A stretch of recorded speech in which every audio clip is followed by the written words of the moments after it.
안녕하세요, 여러분. 오늘 우리가 파헤쳐볼 주제, 바로 한국 여자농구 WKBL입니다. 겉보기엔 그냥 평범한 스포츠 리그 같죠?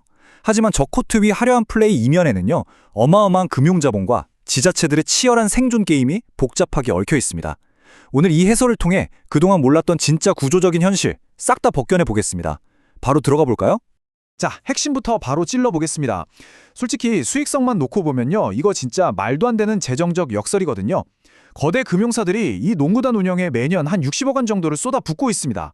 아니, 상식적으로 스포츠 구단이면 티켓도 팔고 굿즈도 팔고 경기장에서 핫도그도 팔아서 돈을 벌어야 하는 거잖아요. 근데 현실은 전혀 그렇지 않다는 거죠. 어떻게 수익도 안 나는 곳에 매년 수십억을 태울 수 있는 걸까요? 수익 구조를 좀 더 자세히 들여다보면 상황이 진짜 기가 막힙니다. 농구단이 티켓 판매나 중계권으로 가져가는 돈이 얼마인지 아세요? 0원입니다. 단 1원도 못 가져가요. 모든 수익의 100%가 다 연맹으로 들어가거든요. 심지어 경기장도 구단께 아니라 지자체 소유라서 매점 수익도 못 내고 자체적인 광고를 하려면 오히려 지자체에 돈을 지불해야 할 판이죠.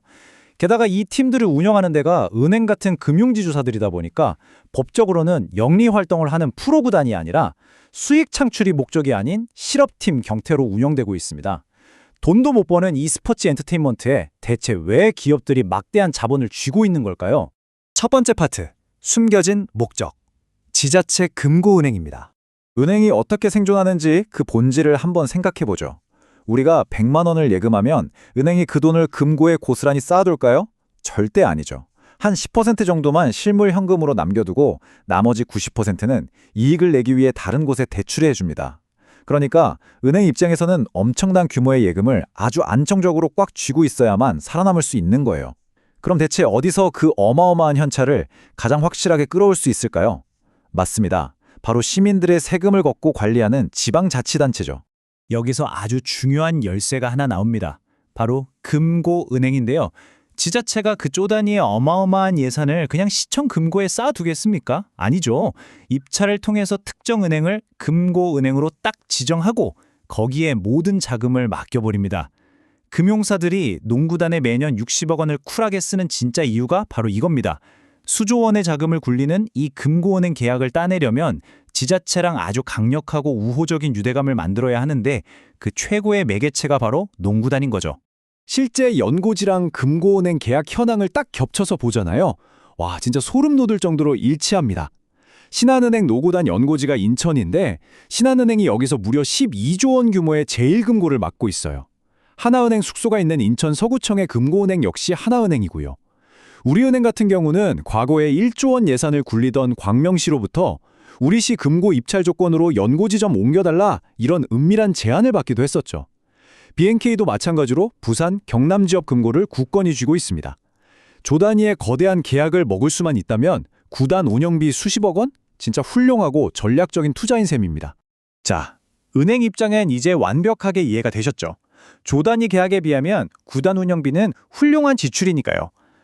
그렇다면 반대로 지자체는 도대체 왜 그렇게 프로구단을 유치하려고 은행들한테 적극적으로 매력적인 제안을 건네는 걸까요?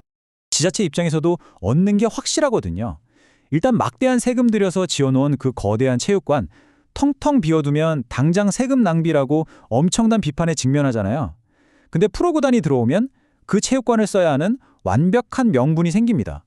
게다가 문화생활에 목말라 있는 지역 주민들에게 아주 싼 값에 질 높은 여가 생활을 제공할 수 있고요. 하이라이트는 이겁니다. 구단 유치하고 지역에서 농구대회라도 열리면 수백 명의 사람들이 며칠씩 머물면서 밥 먹고 잠자면서 돈을 쏟아냅니다. 지역 상권에 아주 큰 경제적 붐이 일어나는 거죠. 지자체장 입장에서는 진짜 이만한 성과가 없는 거예요. 두 번째 파트, 텅 빈 팬덤의 이해도. 스포츠 문해력의 부재입니다. 그런데 말이죠, 이렇게 안정적인 재정 구조 뒤에는 아주 심각한 문화적 위기가 도사리고 있습니다. 이 문제를 가장 뼈아프게 보여주는 게 바로 신지연 선수의 사례입니다. 솔직히 화려한 외모나 짧은 하이라이트 영상만 보고 농구에 위협되신 팬분들 꽤 많잖아요. 그러다 보니 정작 농구 전술에 대한 깊은 이해는 턱없이 부족한 경우가 많습니다. 이 선수에게 전혀 맞지 않는 전통적인 포인트 가드 역할을 여론이 억지로 강요했고 선수가 본래 역할에 맞게 플레이하거나 전술적 이유로 교체될 때조차 그 이유를 보지 못하고 엄청난 비난을 퍼부었습니다. 피상적인 시선이 스포츠의 본질을 완전히 덮어버린 안타까운 상황이죠.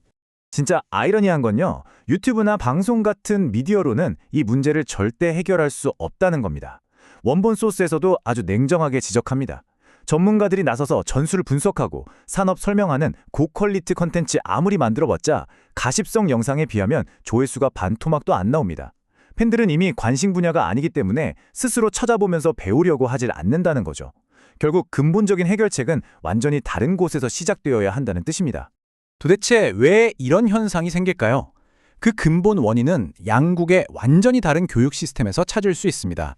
일본만 봐도 부카츠라고 부르는 방과 후 동아리 활동을 통해서 거의 전 국민이 학창 시절에 스포츠를 땀 흘려 직접 겪어봅니다. 그러니까 자연스럽게 전술을 이해하고 딥하게 즐기는 수준 높은 팬덤이 싹 트죠. 근데 한국은 어떻습니까? 엘리트 운동선수랑 일반 학생을 아주 철저하게 분리해놨잖아요. 일반 학생들은 오직 입시에만 매달리느라 스포츠를 제대로 겪어볼 기회조차 없습니다. 룰도 전술도 모른 채 겉모습에만 열광하는 이해도 낮은 성인 팬덤이 양산되는 참 씁쓸한 구조적 한계입니다. 세 번째 파트, 엘리트와 일반 클럽의 통합. 풀뿌리부터 다시 세우기입니다. 단절된 이 두 세계를 하나로 딱 엮어주는 3단계 청사진이 있습니다. 아주 기발해요. 첫째, 현역 프로 선수들을 학교 동아리에 파견해서 직접 학생들을 가르치게 하고 나중에 은퇴 후 필요한 지도자 자격 실습, 가산점을 주는 겁니다. 둘째, 일반 학생들은 프로한테 질 높은 지도를 받아서 좋고 체육 전공도 아닌데 동아리 지도를 부담스러워 하시던 학교 선생님들의 짐도 확 덜어주죠. 셋째, 이렇게 실력을 키운 일반 동아리 팀이랑 엘리트 팀이 점진적으로 교류하면서 섞여 뛰는 통합 지역 대회를 여는 겁니다. 그림 진짜 좋죠? 여기서 진짜 흥미로운 사실 하나 알려드릴까요? 이런 통합 지역 대회를 현실로 만드는데 돈이 얼마나 들 것 같으세요? 수천만 원? 아닙니다. 놀랍게도 10개 팀이 참가하는 대회를 치르는데 드는 비용은 하루에 단 200만 원 선입니다. 팀당 소액의 참가비만 걷고 지자체 설득해서 주말에 비어있는 체육관 무료로 대관하기만 하면 엄청난 예산 부담 없이도 학생들을 위한 훌륭한 교류회장을 계속해서 만들어낼 수 있습니다. 단순해 보이는 이 풀뿌리 통합, 진짜 사회 전반에 엄청난 연쇄작용을 일으킵니다. 당장 학생들이 대회 장소로 모이면 지역 상권이 확 살아나죠? 방송 PD나 기자를 꿈꾸는 교내 방송반 학생들은 직접 대회 취재하고 다큐 찍으면서 생생한 미디어 직업 포트폴리오를 쌓게 됩니다. 또 평생 다친 세계에서 운동만 하던 엘리트 선수들은 일반 친구들이랑 부대 끼면서 사회성을 배웁니다. 무엇보다 제일 중요한 건요. 코트에서 직접 땀 흘려본 이 학생들이 훗날 농구 전술의 디테일 하나하나에 환호하며 기꺼이 지갑을 여는 든든한 평생 팬덤으로 성장한다는 겁니다. 네 번째 파트, 단기 처방의 치명적 위험성. 아시아 쿼터의 함정입니다. 하지만 안타깝게도 현실은 정반대입니다. 뼈를 깎는 기초 공사 대신 당장의 성과를 위해 쓰는 단기적인 해결책들은 리그에 정말 치명적일 수 있습니다. 최근 논란이 되는 아시아 쿼터 확대가 딱 그 꼴이에요. 당장 뛸 국내 선수가 부족하다며 외국인 선수를 수혈하는 건데요. 진짜 큰 문제는 제대로 된 퓨처스 리그, 그러니까 2군 선수들을 위한 실전 무대조차 돌리지 않은 채 외부 영입만 늘린다는 겁니다. 이렇게 되면 우리 키 크고 재능 있는 한국의 어린 유망주들은 실전 경험은커녕 평생 벤치만 지키다가 소리 소문 없이 은퇴하게 됩니다. 말 그대로 밑빠진 독에 물 붓기, 유망주들의 성장을 완전히 파괴하는 치명적인 함정이라는 비판이 나오는 이유죠. 여기서 소스 자료의 해설자가 아주 뼈 때리는 비유를 하나 던집니다. 한의학에서 약이랑 독은 진짜 한 끗 차이라는 거예요. 극도로 몸이 허약해진 중병 환자한테는 순한 음식으로 기초 체력부터 끌어올려야지 냅다 독한 약을 쓰면 그 약 기운을 못 버티고 죽어버립니다. 아시아 쿼터제라는 이 강력한 약도 마찬가지예요.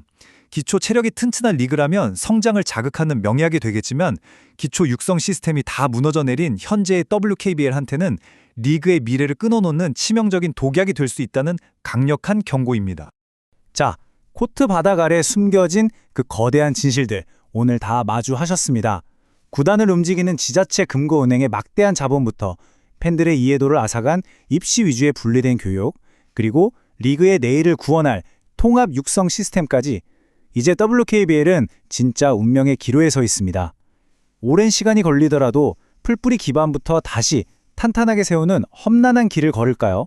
아니면 당장의 화려함을 위해 미래를 망칠지도 모를 그 독한 약을 꿀꺽 삼켜버릴까요? 한국 여자동구의 운명 과연 어디로 향하게 될지 이 묵직한 질문을 꼭 기억해 주시기 바랍니다. 오늘 해설은 여기까지입니다. 긴 시간 함께 해주셔서 감사합니다.